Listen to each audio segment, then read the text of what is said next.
Where should I look? Right here. Right there, okay.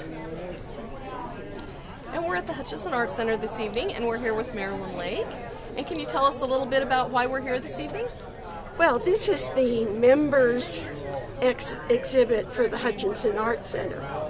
And each member gets to bring one piece of their work that they did in the previous year. And so I picked my Poppy Happy.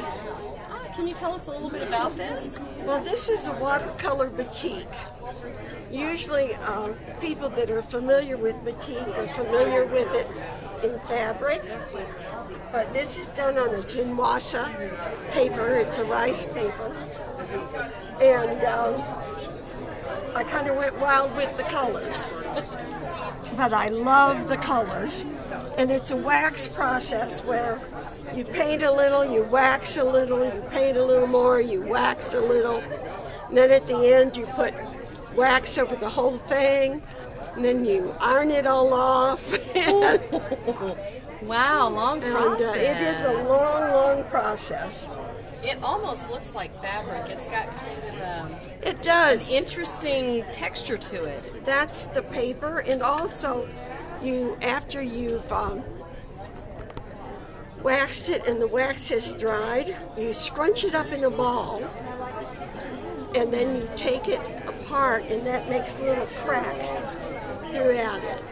So all these places that are white are the actual rice paper where there was wax. And I think similar to tie-dye. Well, maybe it's a lot harder than tie-dye, I think. But yes, it's more similar to, are you familiar with the Ukrainian eggs? Oh, yes. The wax process. I think in a way it's a little more... Very similar to that? Similar to that. It's just you put the wax on.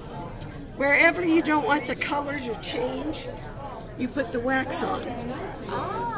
So like I painted these first, and I obviously waxed a little before I did any painting because I wanted lots of spots in it. Somebody told me it looked like it was raining. It does. It really does. It looks like there's droplets all over. Well, it's a beautiful piece. I'm very happy with the way the background turned out and the contrast.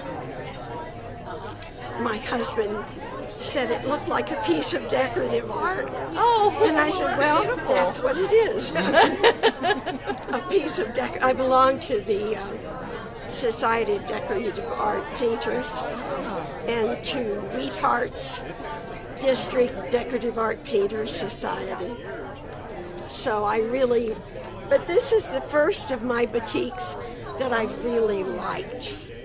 So I did a couple more. others that I wasn't real happy with, and I do have a purple cat I like. That's sitting on a rocking chair. So I really like this one. It's a beautiful piece. Thank you so much. How long have you been doing different art? Just since 2009. I wrote wow. I'm That's a amazing. writer. I wrote a book called Buddy and the Grandcats. And my husband illustrated it for me. And we've sold over 500 copies. But we're still kind of in the hole from the cost of that book. So he said, I'm not illustrating another book. So I thought to myself, okay, I'll learn to paint. Illustrate my own book. So it's taken me all this time, and I still haven't illustrated the second book. I really got into the painting, and painting adds to my writing. You know, when I was first studying writing, I found that I could put in poetry things I couldn't put in a story. I could put in a story things that were too long for poetry. And now I have painting. So I have all three. Kind of 3 dimensions now. You're 3-dimensional. Yes. But I'm very fond of this piece.